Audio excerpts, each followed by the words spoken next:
Welcome back to Too Light, Too Dark, the space where we journey into the light, the shadow, and the places within us that hold both. This show is where we explore Jungian themes, healing, duality, trauma, and the subtle socio-political forces that shape the individual psyche.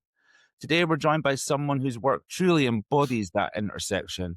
He is a psychotherapist, author, and the founder of the Infinite Recovery Project.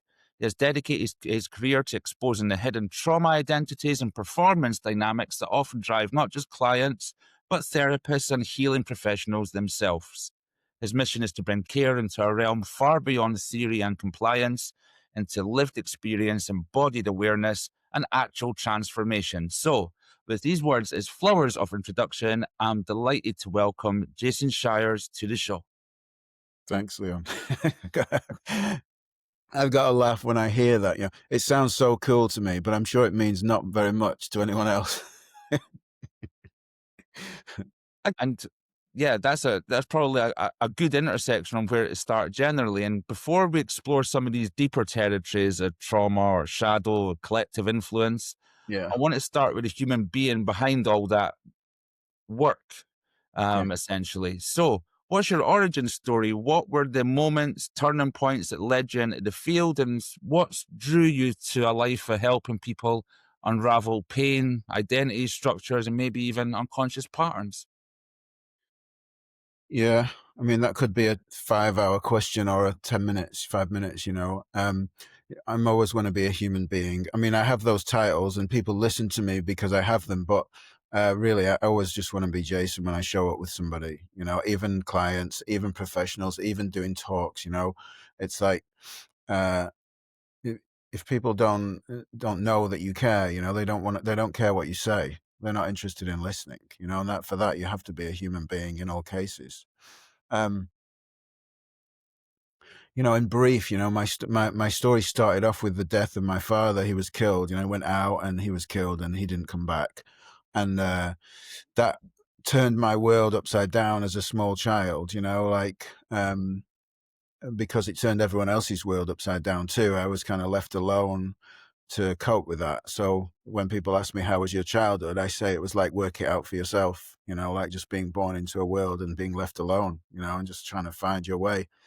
So inevitably, I found food first as a comfort, as a source of comfort. Like it's like a relational comfort with food. The relationship is the important part about eating disorders, not the food, and the relationship you have with it, the place you find ease and comfort, the place you find consistency, the place you find warmth and care that always does exactly what it says on the tin, by going to the cupboard and finding something to eat. So I ballooned in weight massively as a kid. And then that became a problem, which it does, because the size of me was obvious, And my mum was lost in her own thing, trying to cope with grief as well. So she sent me to the psychiatrist. First of all, she took me in to the private doctor and got me put on diet pills. And you might even remember Tenuate Dospan in the 80s. I don't know how old you are, but they were just like amphetamine, basically. Um, but that didn't work. I still found a way to binge and eat food. And then I was took to the psychiatrist and I was medicated for depression pretty much against my will. It's kind of like, I certainly didn't want to be on medication but my life was pretty miserable as a kid, and, I was very smart. I always make this point, not because I want people to know I'm smart, because I want people to know how intelligent you are has nothing to do with the journey that you go on, and, I got a full scholarship for a prestigious private school, but my behavior, I couldn't hold it down. I used to steal money from home and go and buy things for people, go and buy bikes. I bought a motorbike and I went to school on a motorbike at 12 years old. It's kind of like, so I got kicked out of that private school and then I became a heroin addict, as a teenager. And it was like the answer to all problems. That was it. When I found heroin, it was like, this is it. This is what I've been looking for my whole life. And I wasn't talking about heroin. I was talking about the sense of comfort within myself, for the first time, because opiate-based painkillers numb your internal nervous system. So it was like, for once, I was not in turmoil inside. Um, and then the chaotic drug use that we all know about, probably heard a million times before. Prisons, institutions, psychiatric wards, sectioning, um, for 10 years, of that, in and out of psychiatric wards, in and out of being locked in psychiatric wards, in and out of prisons, institutions, homeless. Um, till I was 23 when I got clean. I went to rehab, and I can remember sitting in that office and they said to me, "You've got the disease of addiction and you can never use drugs and alcohol ever again." And I was like, okay, like, because you're a doctor, you must know more than me, so we have this like social hierarchy, social conditioning baked into us where if somebody who's in a doctoral position tells us something, we just instantly believe it without question. It's like, oh, it must be true then if the doctor's told me. um So for 23 years, I um, went to meetings. I stayed clean. I got a life outside of myself, had children. I became a psychotherapist. I got multiple qualifications. But all along, right from the start, I was just indulging in other escapism, that I didn't realize. People used to say to me, "Oh, you've got other problems. You need a." So I went back to the psychiatrist. You need therapy. So I went to therapy, then I became a therapist, thinking it would help me. All of it was in service of helping myself. Um, and towards the end of that 20 odd years, I was a therapist, highly qualified with other therapists who were clients of mine. I had secret addictions to porn. I was massively overweight. I'd ballooned up and down in weight. I'd had 6 cosmetic surgeries trying to fix the outside of me because I was unhappy, while in recovery. So I had these clients. They had secret addictions.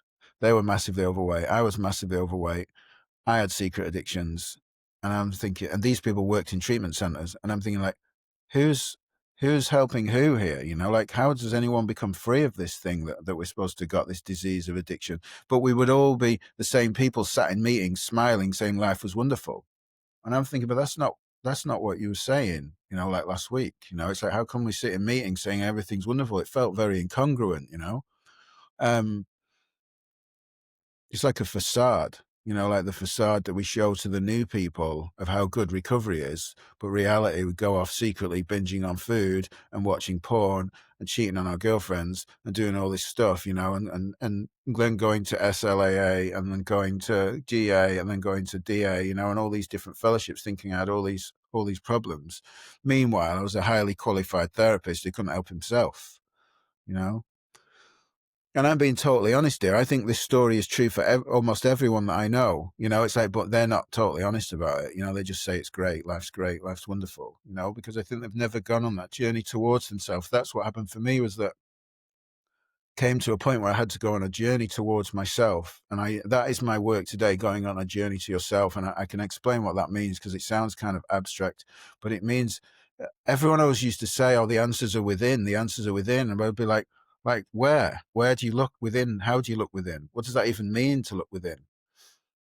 And that's what I've been doing for a long time now. I eventually had an experience which is what I wanted in the steps. I wanted the 12th step promise, that having had a spiritual awakening. But I used to ask people, what does that mean?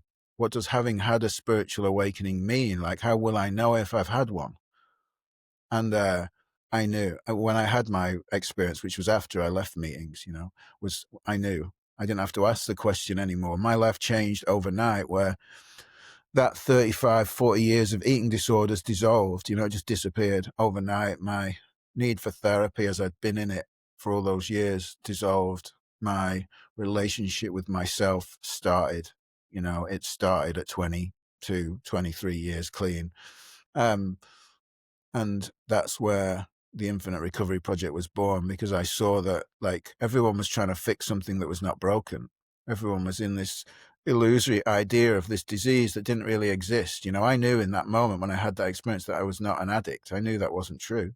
I knew I'd been escaping an internal experience that was uncomfortable of me, that I'd been running away from since my dad was killed. there's so much went on, and there's so much to say about all that stuff. And I'm always happy to answer personal questions. Nothing's off limits for me. I'm open to talking about my chaos, my craziness, and the beauty of that I found in myself and that I see in others and in my work, you know. I'll start off with a three-letter word, which is wow. And I say that to sort of, there's a lot there that's jumped out at me already. Somebody who's been in recovery in inverted commas, I've often questioned myself about the contradictions, about the secret addictions, about stuff in my face, about the unhealthy traits that have been a continuation my addiction that I was treated for, which was heroin addiction as well. And I'm not going to sit here and pretend that I've overcame them either, because it's still a work in progress. But just to dial back a little bit, I'm going to make an assumption here. I know that's dangerous speaking to somebody as qualified as yourself, but I'm picking up a northern tinge.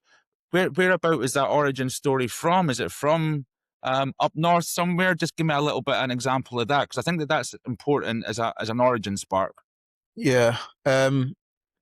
Blackpool was where I originated, and I'm in the northwest. So yeah, I've been around the northwest. I lived in the south. I've lived in Asia. I even lived in Asia for 10 years. But yeah, Blackpool was where all my drug use happened. You know. It's interesting. I'm from Blackburn, interestingly, so not too far from you. Yeah. Um, and yeah, I've been speaking to practitioners recently who are thinking about doing kind of thesis on the breakdown of seaside towns generally. And there's been a lot of stuff on social media about kind of Blackpool and where it sits today. And I suppose harkening back to its glory days as well, and the difference now, kind of where it's at. And Yeah. yeah, and then another thing that jumped out at me in your story as well is the adverse childhood experience Yeah. and losing your father. I've just had somebody on very similar, and I had that as well. And my father was gone pretty much by the time I was 2, and he turned up again, and then excuse my French, buggered off again straight after. So never really kind of knew him, which is a very different experience to you. But there's obviously the loss of the fascia of father, or the guiding light of father. And Yeah. wonder if you could just touch upon that, because I think that that's a huge thing in the realm of addiction and identity loss generally. It's still to this day, you know, it's still in me. You know, I can feel the emotion talking about it. You know, because it's such a for I think because I've got an 8-year-old boy downstairs, right? And he's like, for the last 3 years, since he was 5, I've had this reflection of how sensitive and how tender and how soft-hearted he is, you know? And when you're doing your own work before having a child, this is my experience, before having a child, you're relying on memory and felt sense emotion, right? To talk about your father or your past or your experience of not having one. That's completely different to having the reflection of a real little boy in front of you. And when you see his sensitivity, his tenderness and stuff, you get a reflection of yourself in real life, in the moment, you know. And that experience for me, even in the last 3 years, has brought back so much to compassion for myself. You know what it must have been like to lose that cosmic loss. Uh, because in my own work, I think I realized that there was no real maternal connection. So my dad was the one, you know, and then I lost that. So, um, and then the escapism and all the stuff from the grief, you know, that happened over the years because it was left to me, the food and all the addiction stuff. It's just a way of regulating your internal state because it's overwhelmed with too much, you know. And you can't imagine a 5-year-old boy having to face that. You know, when I think about having to leave my little boy, my real life son, you know, it's like if I had to leave him, how would that be for him? It looks like fucking, you know, horrific for him. You know, it's like I can't imagine that he could cope with that.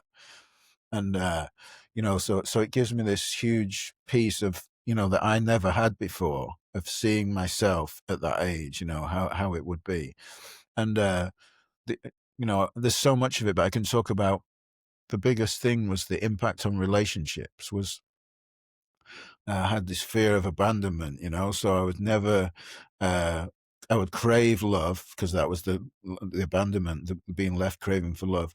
But then I would also run away from it, So if anyone really loved me, I couldn't allow it, so I picked relationships that were unhealthy because um it was so much easier. It was easier to be with somebody who couldn't love me because I couldn't bear being loved. It was too scary. So I picked these people and then I blamed them. And I said, like, I'm picking faulty relationships. I don't know how to pick people, or they're all bad, all the people that I pick.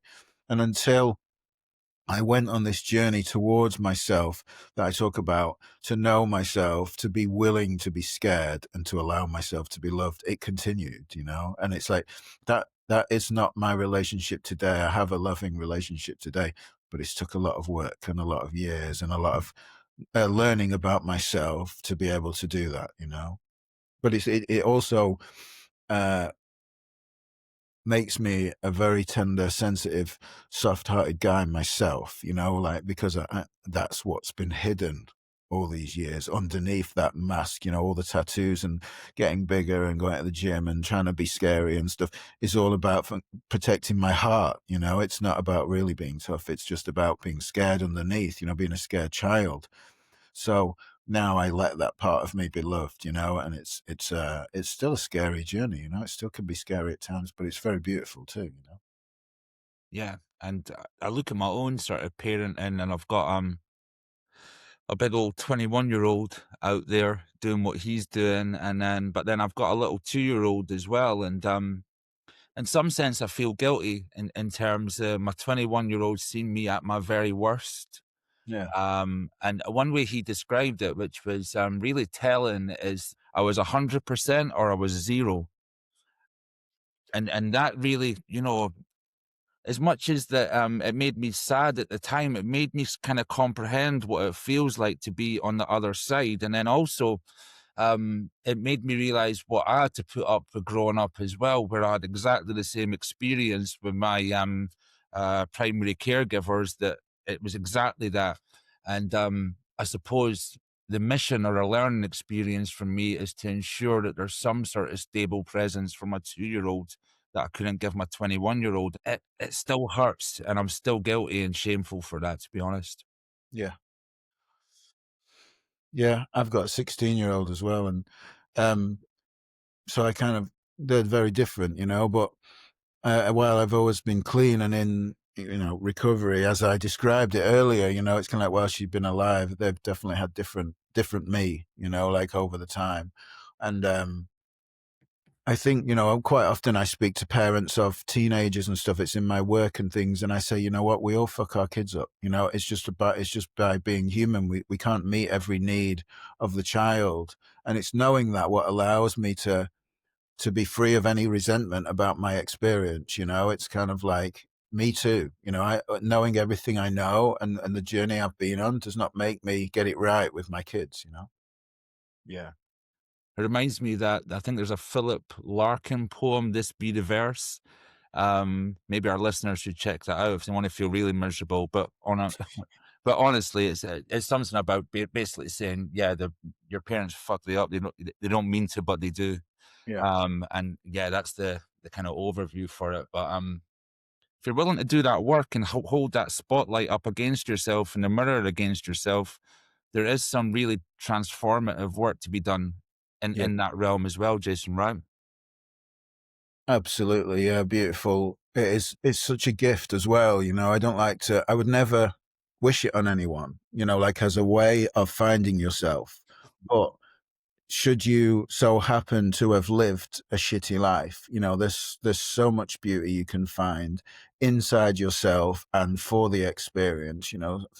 And I don't say you have to be, say, grateful for being raped or abused or something. I'm not suggesting that. It's like what I'm suggesting is the beauty is inside yourself, like that, the gift of self-reflection, of curiosity about who you are, because your beauty can't have been taken away. Who you are can't have been taken away. It can't have been damaged. It can't have been ruined by the experience. And that is where I cross over from that traditional recovery into my own work, because I want to help people find what's good in them instead of point out what's wrong with them and help them fix it. And that's two completely different directions to look in. And that's really what I do with myself and with others. Let's see what's right with you instead of let's look at what's wrong with you. And I think that's a paradigm shift in transformation. You know, it's like we're not fixing brokenness; we're finding the beauty that was hidden. You know. Yeah, it's a very different operating system. I suppose it moves away from pathologizing, right? It moves it towards kind of centered humanism, really. And Yes. a great segue that in terms of the infinite recovery project. Like, what is that? Is that a sort of expansion of that, and is that a project that's helping people in that way? Yeah, that's the title of my book. You know, which is really a model, you know, like for want of a term, because it's not a model, it's not a way, it's not anything, but let's call it a model, an understanding, you know, if you want, of you know, the journey of suffering into darkness in every way, mental health and addiction, and out of it again. You know, like it is my own story, but it's also written from a clinical and kind of therapist point of view of like, how do we find the beauty in ourselves? Like, where have we got lost along the way? Like, with creating all these pathologies and ideas, how are those created? Or is there any truth in them? And then when like, it's a journey for the reader, the book, you know, it's not like for you to follow my way. It's a journey for you to understand yourself. That's what the book is about. So in a way, it kind of highlights what happened. How did we become how we are? Where did we get lost along the way innocently by the profession and the industry? You know, that's money where money's involved. And then how do we journey back to ourselves? You know, as a way of finding home, peace, joy, and happiness. You know, as our inherent nature, who we are beyond all the pathology and suffering and struggling. So yeah, it's a book. It's training for professionals, for therapists, and so on. It's going to be a more longer form training, like as a way of working with people coming up soon. Uh, all sorts of stuff. I mean, I've been into homeless places and shelters, doing talks and giving books out and different things. So, and I'm in the process of making a movie of um, really of a meeting of the East and the West, you know, where trauma meets spirituality, you know, that because that's where I feel like my work is, you know, it's the relative experience of being a human being in this world, and it's the absolute truth of our spiritual nature where those 2 points meet. Now, I don't want to be rude or intrusive, but I was just thinking about that idea of spiritual awakening. So I don't know how much you'd feel comfortable sharing, but can you maybe just give us maybe some themes or what that was? Was it a bolt? Was it a shot in the dark? Was it a punch in the gut? Like, Yeah. what did that feel like? And then I suppose what's been the steps that have germinated from that initial spark, if you will? Yeah. It The mind always wants to know, and I want to caveat, I'll share about it, but I want to caveat that you can't understand this. You know, it's kind of like you can only go on this journey yourself. And to give metaphorically what I mean by that, like I could tell you right now about chocolate. I'd say it's amazing, it's really good. No matter what I say about it, it's not going to be the same as giving you a piece, right? And talking about awakening is like that. I'm giving you the words, but it's not the experience, so you can't have a felt sense of it, you know. Um, so I had tried and tried and tried and resigned and tried and resigned and tried, and I had all the qualifications, which I say were the blockage to my awakening. All my qualifications were what got in the way. And that's why I work with therapists today, because I feel like, in a way, they're the most difficult people to get to because they think they're an expert on themselves because of their qualification, and actually they're quite far from themselves. So I was far from myself. And I remember I went to this event in LA, and it was just like an invitation, you know, to be here now. And I was like, I'd done so many trainings. Like, what does that mean, be here now? Like, what does be here now? Like, I never really explored the present. What does it mean to be in the present? And it was like, he said, oh, can you put your notebook down? You don't need to remember anything, you know, can you just be here, you know? And I was like, okay, then I'll give that a go, you know, I never done that before. Because every training I'd been on, everyone took out their notebook, started making notes, remembering things and all that stuff, you know, that was never any use afterwards, but we did it. And during those 2 days, whatever I heard, you know, it was gentle, it was relaxed, it was warm, it was safe. You know, I was not pathologized, I was not broken, damaged. That was the environment, you know, and that's what I create in my work. And what I heard was that I've been making up in my own head the story of Jason as a flawed, damaged, broken addict, mental health case. And on top of that was all the psychiatric stuff, all the labels, all the diagnoses, all the years of struggle, all the times saying, I'm Jason, I'm an addict in a meeting for 20 years. I'd been saying that. I'd been doing it. I've been carrying the story on for myself. No one else had done it. It had been given to me in the past, but I took it. It was like, and then I was telling that story to myself in my own mind, and then I was escaping from it too. So I was creating the suffering and the escaping was all happening inside of me. It was nothing to do with anyone else. No one had any power over me. And I had the realization that I was the one playing the tape in my own mind. Like I was the one believing my own thoughts. Yeah, this is who I am. People would ask me, yeah, this is who I am. I'm Jason. I'm an addict. I'm broken. I've been in the psychiatric system. I lost my dad. I'm a trauma victim, blah, blah, blah. I'm the one doing that. No one else is doing it. No one else has the power to do that. Only me. And this can be challenging particularly for people listening. And if you've been in that, like I was, really feeling like you're broken and damaged and stuff because you've been told it, you'll fight for that. You'll go, no, you're wrong, Jason. You don't know what you're talking about. This is why I'm broken, And I'm glad that I had the story that I did. That's why I was grateful for it, because I did that. I tried to convince people. No, I realized it's me doing this, but if you'd done what I did, if you'd had the 15 psychiatric diagnoses, if you've been locked up like 20 times during your teenage years, if you've been in prison like I had, you'd understand why this spiritual awakening thing can't apply to me, because if you're as bad as I was, and I call that terminal uniqueness, it's like holding on to the identity that we think we are, the flawed, broken identity, it's like the terminal uniqueness it's like I talked about with the relationships. It's safer to pick a loveless relationship than it is to pick a loving one. It's safer to believe I'm broken than it is to believe I'm whole, because I get something out of believing I'm broken. I get sympathy, I get care, I get to go to meetings and connect with people, get all this stuff. If I'm okay, if I'm whole, then who am I then? That's shit scary, So, but that was the truth. It was like the lid had come off the can of worms and I knew it. I knew that I was okay. I knew that I was not going back to meetings. I knew that I didn't have an eating disorder anymore. I knew after 37 years, and I've never had one to this day since, it's gone away. It went away that day. And, that was the birth of what I do. It was the realization that it was a shift in my own mind. It was a change in perspective of myself, realizing that Jason exists as a fragment of my imagination. So it's the only way I experience being Jason is a creation of my own mind. No one else can do anything to me.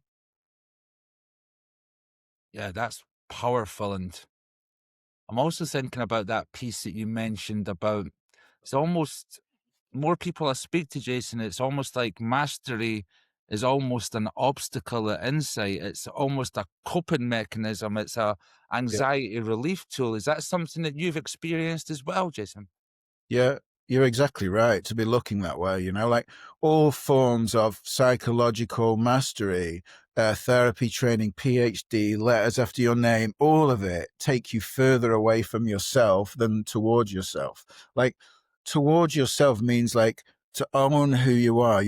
Like your power is there as well as your vulnerability, right? Because who you are is all wrapped up in all that bullshit that you've layered over the top.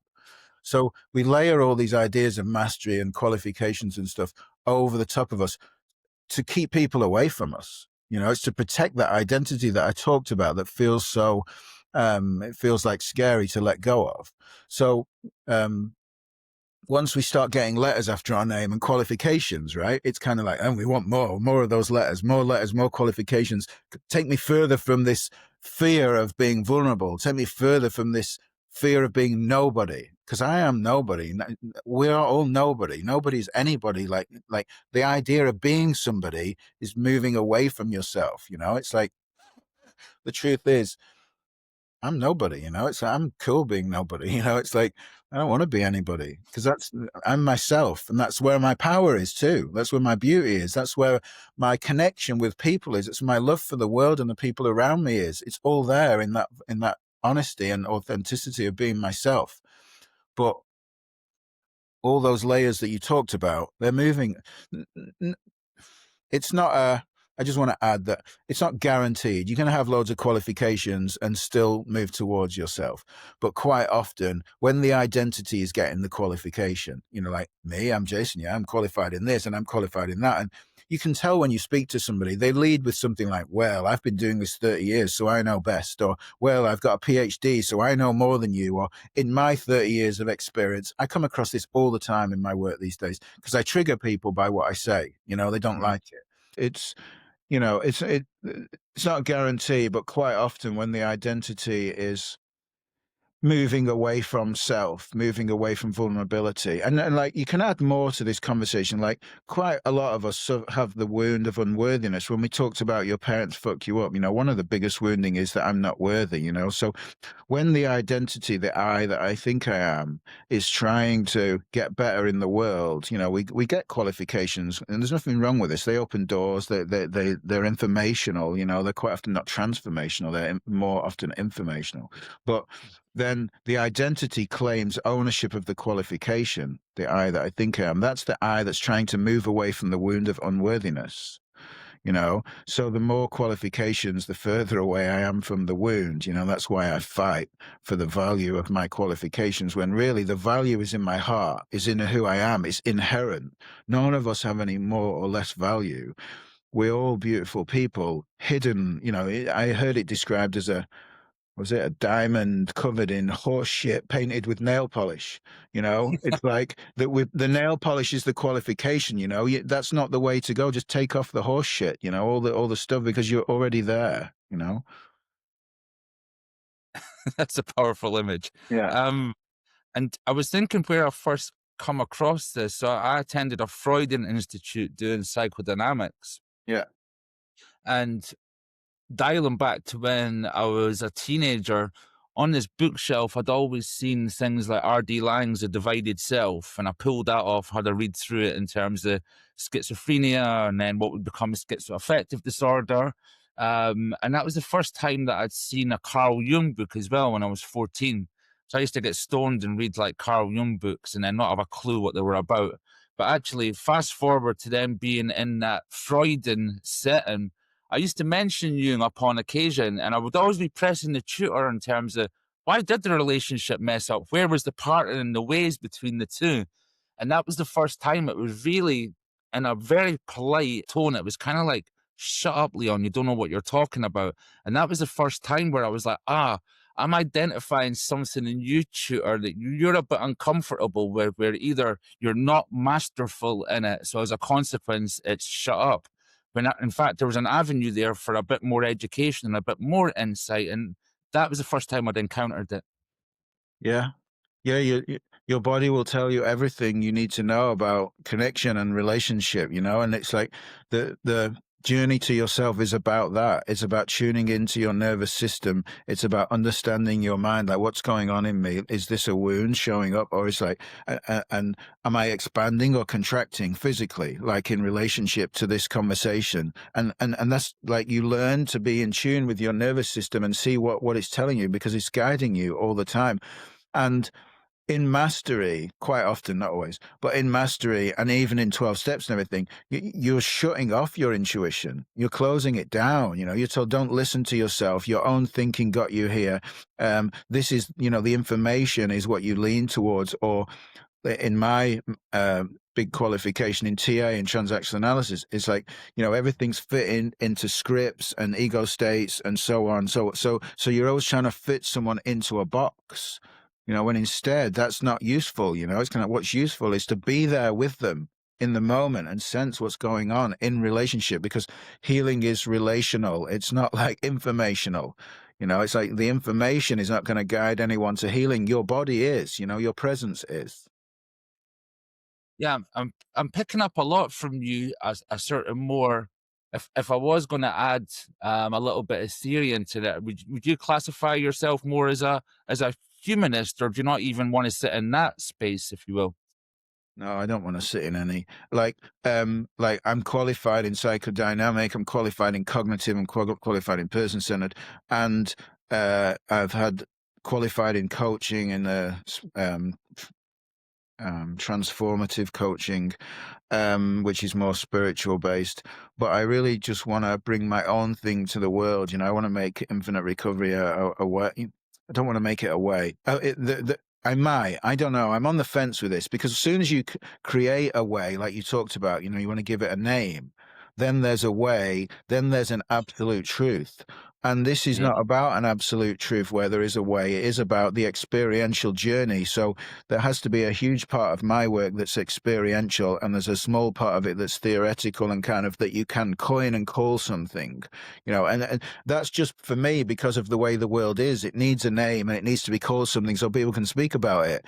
But actually, it's in the breath, it's in the body, it's in the moment, it's in the beauty, it's in the felt sense, and sometimes those things are subjective. So every one of us has a different word for the same thing because it's our internal experience and no one can measure it. Yeah, it's a great point. And I'd ask you just to maybe zoom out a little bit because I think that you've got a specialized lens to maybe I was think about this question. So, how do you think the cultural narrative, the institutions, and I suppose the wider socio-political environment reinforce trauma patterns in the individual? Because I think you would be, um, yeah, I think you would be Yeah. specialized to answer that, or even give a best attempt at giving us some reasons. Yeah. I mean, like the trauma pattern originates in somebody, right? For a start. So, like, if you look at every organization from this perspective, it's kind of like somebody's there, right? There's always somebody. And it could be about money, could be about any of those things, but there's somebody making those decisions or in charge or a board of people and so on.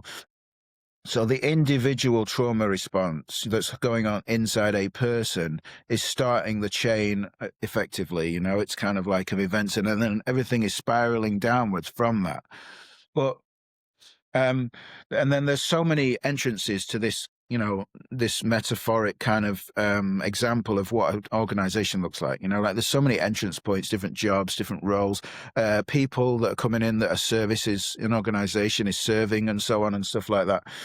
And all of it's feeding into the same stuff, quite often. It's like unless an organization has a real understanding of awakening and who we are, like beyond the identity, then some of this stuff is what in some ways it's going to be grating up against people's trauma, and in other ways it's going to be supporting their escape from themselves, depending where they are in this organization. And for example, there'll be financial security playing out, which is connected to identity, which is connected to fear, it's like, and so on, so these trauma responses are playing out in all people. And you can't go in like a bulldozer and go, look, this is all trauma response, so we're going to check, because nobody will accept that. And everyone will fight you, and you can't prove it. Anyway, it's got to be invitational for organizational change. Like you have to invite people in a safe, like, when I talked about the environment that I had my experience in, you need an environment like that. It needs to be invitational for people to see, to start to be curious about what's playing out, if there's organizational dysfunction, if there's organizational chaos, whatever's going on in these whole things. You get this experience where there's funding available for organizations, and people, let's say people have got an understanding similar to me, that doesn't fit into the funding criteria, right? So what they do is they bend their truth as a way of getting funding, right? So straight away, there's something untoward going on there. Like I'm going to deliver this, but really I'm going to deliver that. It's kind of like, I've got to say this to get the money, but really I want to do this because this is what I believe really helps people. So all this stuff is playing out, it's kind of like, and there's no easy way to tackle this thing, like one person at a time. I make a difference one person at a time. That's all I can do. And by my presence and my message and what I'm delivering to the world, people listen and get curious, and it has to come the other way for me. I'm not going out into the world telling everyone I know the answers. I'm sharing my message and waiting for people to come and to say, well, what is it? How can I get more of this? Yeah. Yeah, so there's almost like a kind of open invitation, an open heart, an open mind from your side to Yeah. get involved. And I suppose what you're speaking about as well, um, is in opposition to the sort of classical hierarchy that whatever the organization is, it like you said, it doesn't quite fit with that, right? And Yeah. that's always going to be an obstacle. I wonder if that's something you've experienced in real time, that you've brought some of your ideas forward and the organization's not shut you down per se, Jason, but Yeah. limited access for you. No, I have been shut down actually. How much do I want to say? Yeah, I'm going to say it. Yeah, like I worked in like one of the biggest private rehab providers in the UK, and um, when I sort of transitioned into my more spiritual understanding, I said, I think there was an opportunity to do maybe a World Mental Health Day or something. I said, I'll do a webinar, on the Facebook page or something like that. And it was so chaotic. Like everyone behind the scenes was running around trying to get it stopped. They were trying to calling the owner who was in America at the time, you've got to stop him from doing this webinar. He's going to say this and he's going to say that. And it's like, and all that. So you can see the fears in people that were playing out, at that time. And I was really pissed off about it at the time, but looking back, it makes perfect sense, because they were, as an organization, they were so wrapped up in this idea of fixing broken people. And I was going to go on air and say, you know what, people do have well-being, people have it, it's within them. And they're saying, oh, you can't say that, you're not allowed to say it because people are broken and we're in the business of fixing people. So they were um, they were so into their identity as an organization, as the leading provider of treatment for addiction, like which is a disease and people are broken and need fixing. So yeah, that's a real time experience that I had and how it played out. And there was more. It happened more than once. It happened a few times, and we parted ways in the end. But um, yeah, I remember that very clearly. And yeah, as I said, maybe that's the exposure of fear within the organization sort of double back at you. And I wonder where you get it. Is it the spiritual awakening that keeps that strength in you? Is that the thing that keeps you going? Is it the individual relations that you've developed with people? Because I sense in you there's an authority to what you're saying, not in terms of dictating to people. There's like a comfort when you speak to people. Is that something that you've developed as well? Well, for you to notice it in me, it must be in you, because that's all we experience is ourselves in life. We don't experience other people. We experience a reflection of other people, but what we feel is within ourselves. And what I would say that is like when you have that realization, that knowing of yourself, you go on that journey to yourself, you absolutely know without a shadow of a doubt who you are. Now, it doesn't mean you become untouchable because, I still have reactions to my girlfriend sometimes, for example, or my kids, it's kind of like it happens. But the knowing of myself and the knowing of the truth, of well-being, it's like when you see it in yourself, you see it in others. When you see like me and you have been on a journey, like through the system. When you've been on that journey, you've seen that side of pathology, and then you've sat on the other side and seen the journey of well-being, of what's right in people. If you've sat with people as they woke up, like I have, if you've helped people see the beauty in them and watch their life transform, there's no doubt whatsoever, that exists in people, and there's no doubt that that is the most important thing you can tell anybody, that you can share with anybody in this life, how to have a beautiful life, how to connect to yourself, how to have relationship with yourself first and with others, is the most beautiful thing you can do for anyone, and to be part of that for me is so fulfilling, to live a life of fulfillment like that is uh words fall short for me to describe the privilege of being that person.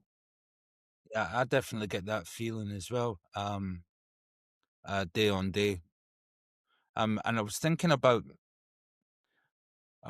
young people specifically, and I was thinking about being a father, and I've got a daughter as well, and I was thinking about the digital age and what actually that means for youngsters growing up. And then I was thinking about collective trauma, and I wonder how that sort of media driven fear, can you speak on how that would impact an individual's nervous system and sense of identity at the same time? Because I really worry about that, Jason.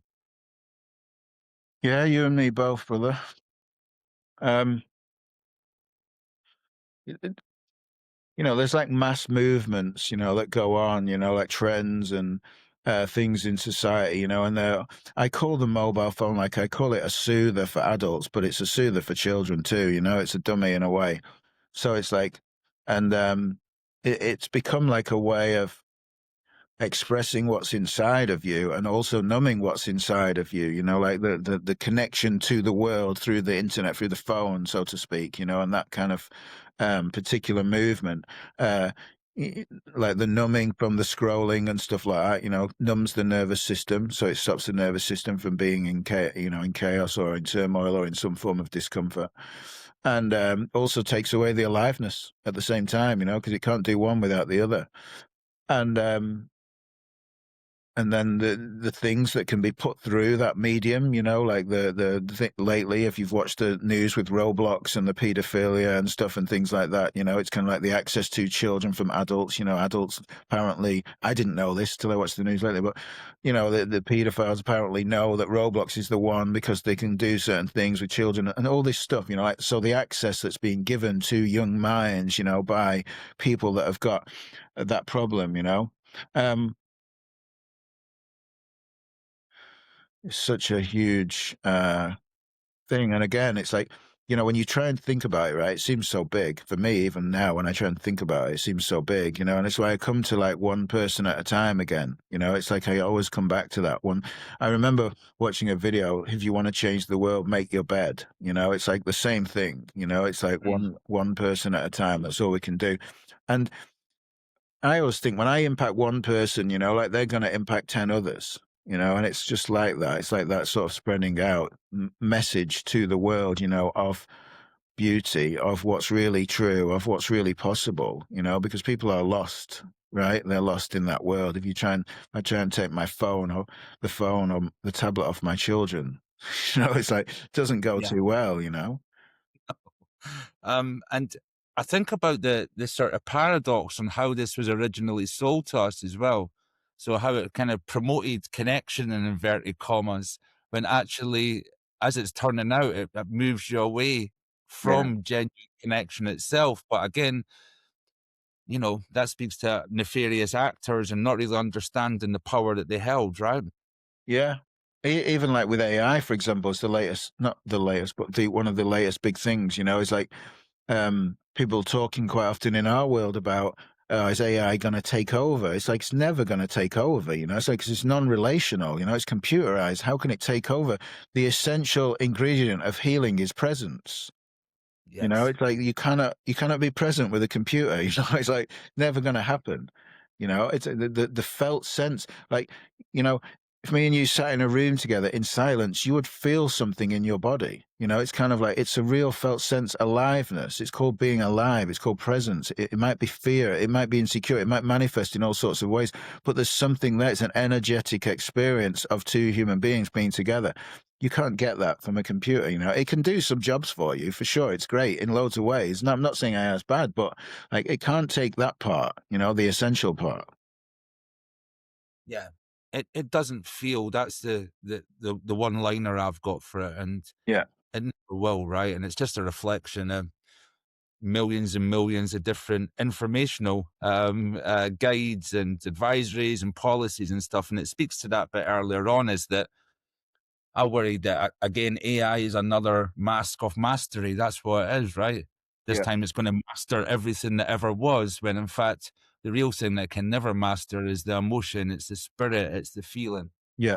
Yeah. The humanness, the essential human connection that we need, the relational aliveness, of and the beauty, everything. It can't be found in that. It can be like identity and moving away from yourself, in all sorts of ways and facilitate lots of things. But that essential part of the journey is not gonna come that way. And I'm going to come towards a dessert question or two. I've spoken often within the context of this podcast about Jungian themes and things that I kind of revisit constantly and come up. And I've spoken quite a lot about males and vulnerability, and I was always nervous to do that for numerous reasons, especially when you spin that through an algorithm. But I can hear that shadow work is a lot more in the sort of social media space now, or in the vernacular. Is there any essential pieces of shadow work that you think stand up and are helpful for people generally, Jason? Well, I think the shadow is like all the beauty as well. It's kind of like um like particularly in that piece that you mentioned about male vulnerability, like when you own who you are, right? It's kind of like you can show your vulnerability. I'm not frightened to show myself, and but you can't fuck with me. It's kind of like I've not lost anything in the process. It's like I've not stopped being a man by allowing myself to be seen. It's like an essential journey to yourself, and I think that um in that male masculinity, there's like the shadow of that's passed down, over generations of kind of what it's supposed to be a man, and that's obviously then contributing to the loss, to the suicide and so on, the male suicide rate and the mental health suffering and all that struggle, it's like, but there is a global shift in seeing the value in the shadow now. I differentiate this, right? There's many people that will talk about the shadow. They've learned the information, they've learned the words, they can talk about it, they can say it's great and so on, but they haven't embodied anything. You can learn about the shadow, you can study Jung's work, you can actually talk shadow talk, you can do shadow work even from a disembodied place. Yeah. You don't feel anything yourself. If you've done it yourself, you'll know it when you meet the people because the felt sense is off. But real embodied shadow work, like where you find all the gold as well as the vulnerability. It's like not only are you learning to feel, but you're learning to find access to your power and your voice. So Mhm. while there's a fear for men in being vulnerable and what it means about them and so on, your authentic and powerful voice comes from the same place. It's not your angry self, your capacity for physical strength or harm or something. I'm talking about the real power of who you are. When you think about strong voices in the world, like, I don't know, comes to mind Nelson Mandela and Malcolm X, different things, it's kind of like voices that have been listened to for years. It comes from that place of authenticity, like the connecting to who you are, knowing who you are, and not being fearful to show up that way in the world. So real shadow work, for men particularly, it's like, yes, there is a part of you to get in touch with that may not be that comfortable at first because of the conditioning, the generational conditioning that's passed down. But also you find a place where you can stand in who you are, and totally know who you are, and that is like what I call unfuckwithable, it's like you can't, there's a place in yourself that you find that no one can penetrate. I was thinking just to direct our listeners towards you and where we can find your work, your books, Yeah. and how people can connect with you further, Jason, because I think that would be really good for people to walk beside you on future journeys. Yeah.